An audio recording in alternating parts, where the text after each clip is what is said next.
दोस्तों, स्वागत है आप सभी का फिर से एक नए वीडियो में। आज के इस वीडियो में हम लोग बात करेंगे कि रेलवे में ट्रांसफर किन किन तरीकों से होता है, साथ ही उनका क्या प्रोसेस है, उनमें कितना टाइम लगता है और क्या क्या रिक्वायरमेंट्स उनका है, मतलब क्या क्या एलिजिबिलिटी क्राइटेरिया है, उन सभी पे बात करूंगा। चलिए वीडियो को शुरू करते हैं। उससे पहले अगर चैनल पर नए हैं तो चैनल को सब्सक्राइब करके हमारे साथ जुड़ सकते हैं इसी तरह की इंफॉर्मेटिव वीडियो के लिए। तो सबसे पहले हम लोग बात करते हैं कि ट्रांसफर कितने तरीके से होता है। तो ट्रांसफर जो मेनली होता है वो दो तरीके से होता है, एक तो म्यूचुअल ट्रांसफर, दूसरा ऑन रिक्वेस्ट ट्रांसफर। यही दो मेन तरीके हैं जो कि हम जिससे हमारा ट्रांसफर होता है। लेकिन इसके अलावा भी दो तीन तरीके हैं जिनसे आप लोगों का ट्रांसफर हो सकता है, जैसे कि spouse ground transfer, administration level पे ट्रांसफर जो होता है, जिसमें कि आप अगर कोई गलती करते हैं तो एज ए पनिशमेंट आपको ट्रांसफर किया जा सकता है। इसके अलावा आपका ट्रांसफर MP MLA के थ्रू भी करवाया जाता है, जो कि रेयर केस में इन सभी का जो है तो ट्रांसफर होता है। मेनली जो ट्रांसफर हम लोगों का होता है वो म्यूचुअल ट्रांसफर होता है और इसके अलावा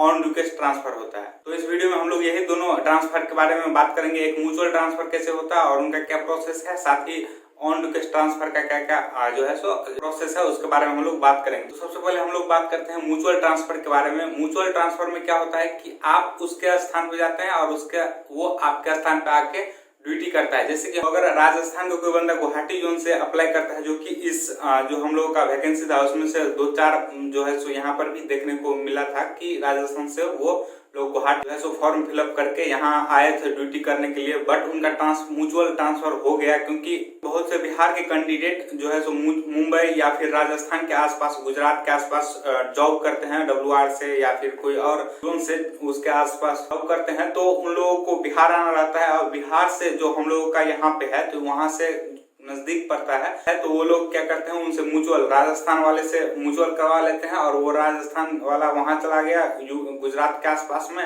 या मुंबई के आसपास में, क्योंकि उन लोगों को बहुत से दूर हो जाता है। जो बिहार का बंदा है वो यहाँ पे आ जाता है ताकि उन लोगों को यहाँ से नजदीक हो जाता है गुजरात और मुंबई के अपेक्षा। म्यूचुअल ट्रांसफर में क्या होता है कि वो बंदा जो जिससे आपको ट्रांसफर करवाना है वो आपको खुद ढूंढना पड़ता है और जब आप वो फाइंड आउट कर लेते हैं तो आपका ट्रांसफर कभी भी हो सकता है। इसके लिए कोई एलिजिबिलिटी क्राइटेरिया नहीं है। अगर आप आज ज्वाइन किए तो कल भी इस जो है सो ट्रांसफर के लिए आप रिक्वेस्ट भेज सकते हैं, मतलब एप्लीकेशन अप्लाई कर सकते हैं। साथ ही म्यूचुअल कराने से पहले आप लोगों को कुछ बातों का ध्यान रखना होगा। जैसे अगर आप जनरल से हैं या फिर OBC से हैं तो जनरल OBC वाले से ही म्यूचुअल ट्रांसफर करवा सकते हैं। मतलब कोई जनरल वाला है तो OBC से करवा सकता है और OBC वाला है तो जनरल से करवा सकता है।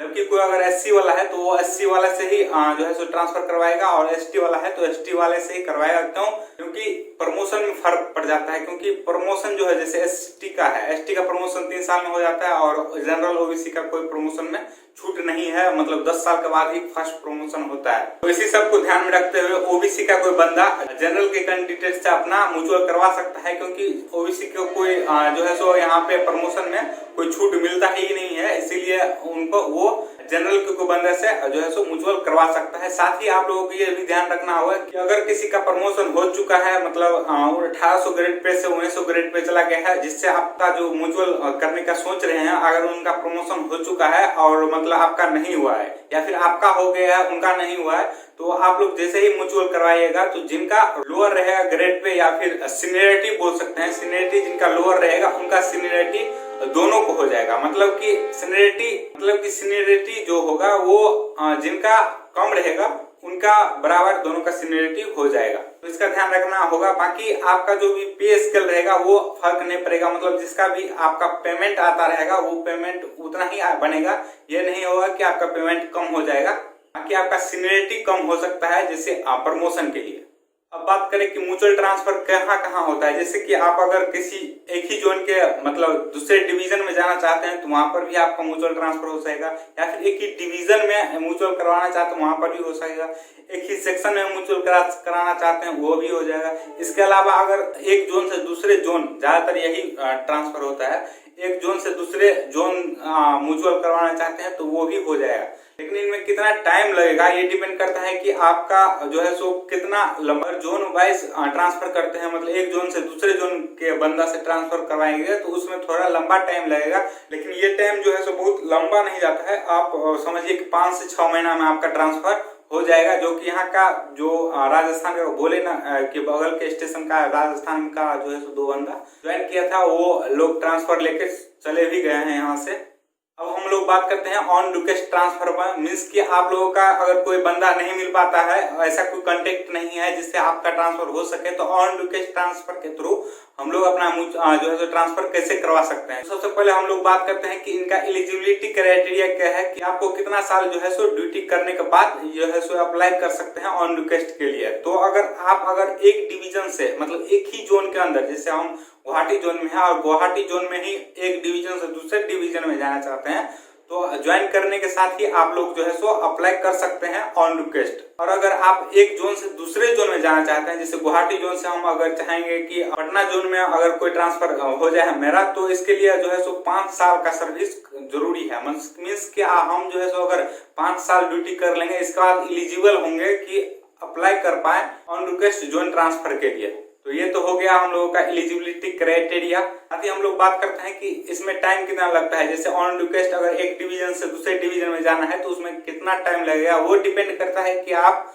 किस जोन से अप्लाई किए हैं। जैसे कि हम जो है सो गुवाहाटी जोन से है, तो गुवाहाटी जोन में क्या प्रॉब्लम है कि लमडिंग डिवीजन बहुत ही साइड में है। मीन्स कि जो भी यहाँ पे ड्यूटी करता है वो कटिहार या फिर बिहार की तरफ जो है जाना चाहता है। तो ऐसे में क्या होता है कि कोई भी वहां से, मतलब कटिहार डिवीजन से लमडिंग डिवीजन तो आने वाला है नहीं, सभी लमडिंग डिवीजन से या फिर इधर के जो तिनसुकिया डिवीजन है या फिर लमडिंग डिवीजन है, इधर से कटिहार जाना चाहते हैं। तो ऐसे केस में क्या होता है, जो न्यू वैकेंसी आता है, न्यू वैकेंसी उसमें क्या करता है, जितने भी लमडिंग डिवीजन में पुराना स्टाफ है और वो चाहता है कि हम कटिहार डिवीजन के लिए ऑन रिक्वेस्ट अप्लाई किया है, तो उनको कटिहार डिवीजन में भेज दिया जाता है। चूंकि देखिए यहाँ पे क्या होता है कि कोई भी वैकेंसी निकलती है तो कटिहार डिवीजन का में भी पोस्ट होगा, और इसका जितना भी डिवीजन है 5 डिवीजन है, अलीपुरद्वार डिवीजन में भी पोस्ट होगा और लमडिंग डिवीजन में भी पोस्ट होगा कि इतना पोस्ट वैकेंट है, इसके लिए वैकेंसी निकली है। तो क्या होगा, जो कटिहार का पोस्ट होगा वो यहाँ का स्टाफ जो कि ऑन रिक्वेस्ट डाला है पहले से, उनको वहां पे भेज दिया जाएगा, और जो नया वैकेंसी आएगा वो यहाँ पे लमडिंग डिवीजन में दे दिया जाएगा, मतलब दूर के डिवीजन में। तो ऐसा कुछ होता है, तो इसीलिए जो है इसमें बहुत सारा टाइम लग जाता है। मतलब कि 6, 7, 8 साल के बाद ही समझिए कि ऑन रिक्वेस्ट में डिविजनल ट्रांसफर हम लोगों का हो सकता है। मतलब कि अगर हम लमडिंग डिवीजन से ऑन रिक्वेस्ट के थ्रू कटिहार डिवीजन जाना चाहते हैं तो उसमें लगभग 7-8 साल लग सकता है। न्यू वैकेंसी आने पर ही ये जो है सो हम लोगों को जाने का मौका मिलेगा। बाकी हम भी अप्लाई करते हैं तो देखिए कब तक हम लोगों को जाने का मौका मिलता है, मतलब हमें जाने का मौका मिलता है। तो आशा है कि आप लोगों को समझ में आ गया होगा, जो भी मैं रेलवे में किस तरह से ट्रांसफर होता है उनके बारे में बतलाने की कोशिश किया हूँ। अगर कोई भी ट्रांसफर के बारे में आपका डाउट रह गया है तो आप कमेंट करके पूछ लीजिए और मैं उसका जवाब देने का कोशिश करूंगा। तो फिर इस वीडियो में इतना ही। कैसा लगा वीडियो कमेंट करके हमें जरूर बताएं। लाइक करें अगर वीडियो पसंद आया तो, चैनल पर नए हैं तो चैनल को सब्सक्राइब कर लीजिए। मिलते हैं नेक्स्ट वीडियो में, तब तक के लिए अपना ख्याल रखिए। धन्यवाद।